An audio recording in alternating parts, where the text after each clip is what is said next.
सवाल शुरू करने का। मैं यही बोल रही थी, आपने तो प्राय सब सवालों का जवाब भी दे दिया, बहुत ही डिटेल्स में पूरी सरकार ने क्या किया है। और अब कुछ पॉलिटिक्स की बात कर लें। आप पार्टी के सबसे बड़े पॉलिटिकल स्ट्रैटेजिस्ट माने जाते हैं और आपकी लीडरशिप में ही पिछली बार यूपी का चुनाव लड़ा भी गया था, जीता भी था। इस बार आपको क्या लगता है, आपके कुछ पुराने साथी अब समाजवादी के गठन के साथ गए हैं, आपको लगता है क्या कि कोई वोट का डिवीज़न होएगा? आपको क्या उभरती हुई छवि नज़र आती है यूपी में, और एंटी इनकम्बेंसी का कोई उस पर असर पड़ेगा क्या?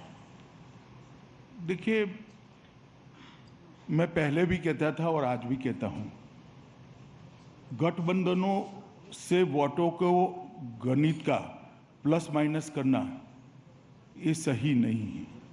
पॉलिटिक्स फिजिक्स नहीं है, पॉलिटिक्स केमिस्ट्री है। जब दो पार्टियां मिलती है तो दोनों के वोट का योग हो जाएगा, प्लस होकर इतना बढ़ जाएगा, ये आकलन मेरे हिसाब से ठीक नहीं है। दो केमिकल मिलते हैं तो कुछ तीसरा ही केमिकल बनता है, और हम पहले देख चुके हैं यूपी के अंदर। पहले सपा और कांग्रेस का जब गठबंधन हुआ तब भी ये कहते थे कि अब क्या हो जाएगा।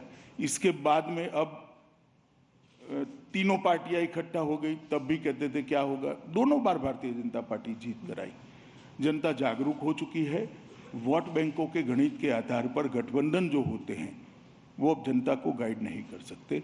यूपी के अंदर मैं जाकर आया हूँ, 6 के 6 क्षेत्रों का मेरा दौरा हो चुका है। मैं बड़े विश्वास के साथ आपके मंच से कहना चाहता हूँ कि यूपी के अंदर प्रचंड बहुमत के साथ भारतीय जनता पार्टी की सरकार बनेगी।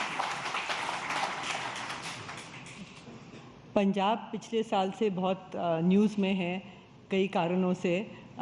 ये पहली बार होएगा कि भारतीय जनता पार्टी अकेले लड़ेगी पंजाब के चुनाव। शिरोमणि अकाली दल फार्म लॉज के कारण आपसे अलग हो गई। अब आप कोई उम्मीद करते हैं कि वापस आप लोग का गठन होएगा उनके साथ में, कैप्टन अमरिंदर सिंह के साथ में? नहीं, देखिए, हमारी कैप्टन साहब से भी बात चल रही है, ढींसा साहब से भी बात चल रही है। दोनों पार्टियों के साथ हम बातचीत कर रहे हैं। हो सकता है हमारा गठबंधन हो। हम सकारात्मक तरीके से दोनों पार्टियों से बात कर रहे हैं। और जहाँ तक किसानों के आंदोलन का सवाल था, प्रधानमंत्री जी ने बहुत बड़ा दिल दिखाकर ये आंदोलनों को एक बार समाप्त करने के लिए कि भाई चलो ठीक है, आपका एक मानना है कि कृषि कानून किसानों के हक में नहीं है, तो प्रधानमंत्री जी ने बहुत बड़ा दिल दिखाकर तीनों कृषि कानून भी वापस ले। मैं नहीं मानता आप कोई इतने बड़े इश्यू पंजाब में बचे हैं। पंजाब में चुनाव मेरिट्स पर जाएगा, विकास पर जाएगा, और जिसका परफॉर्मेंस होगा उसके साथ जनता जाएगी। कश्मीर में अगर आए तो वहाँ के राजनीतिक दल ये चाहते हैं कि पहले स्टेटहुड रिस्टोर होए, उसके बाद में चुनाव होएं, और सरकार का, सेंटर का कहना है कि पहले चुनाव होएं उसके बाद स्टेटहुड रिस्टोर होएगी।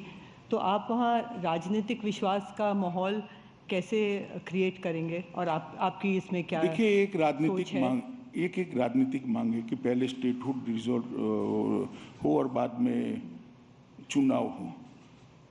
डिलिमिटेशन करने के बाद चुनाव करना, इसका एक्ट पारित किया है देश की दोनों पार्लियामेंट ने। तो पहले डिलिमिटेशन होगा, डिलिमिटेशन के बाद चुनाव होगा, और उसके बाद में स्टेटहुड रिजर्व रिस्टोर करने की प्रक्रिया होगी। ये मैं कई बार बता चुका हूं, मगर अब चूंकि उनको मालूम है यही क्रम है घटनाओं का, तो उससे विपरीत क्रम कर एक राजनीतिक डिस्प्यूट खड़ा करने का प्रयास कर रहे हैं।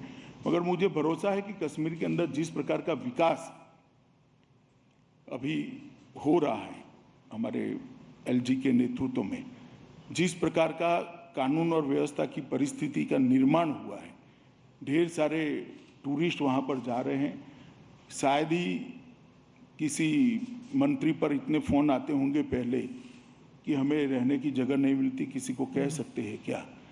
इस प्रकार की स्थिति आज निर्मित हुई है। और जितने भी जन कल्याण की योजना है, इसमें कश्मीर 1 से 5 में है। मानो हेल्थ कार्ड देना है, या पीने का पानी पहुंचाना है, या शौचालय बनाना है, घर देना है, विधवा पेंशन देना है, वृद्ध पेंशन देना है। इस प्रकार की जितनी भी योजना है, जो कश्मीर पहले 35, 36, 33, 32 रहता था, आज कश्मीर 1 से 5 में आया है। वो बताता है कि ये छोटे से कालखंड के अंदर ढेर सारी चीज़ें वहाँ पर हुई हैं। मैं तो स्वयं भी जाकर आया हूँ, 3 दिन वहाँ रहा था, 3 रात वहाँ रहा था, और मैंने परिवर्तन को नज़दीक से देखा है। मुझे आशा है कि कश्मीर की जनता इस परिवर्तन का स्वागत करती है, और अब मेरा तो सभी दलों से भी अपील है कि आप राजनीतिक प्रक्रिया में, लोकतांत्रिक प्रक्रिया में हिस्सेदार बने।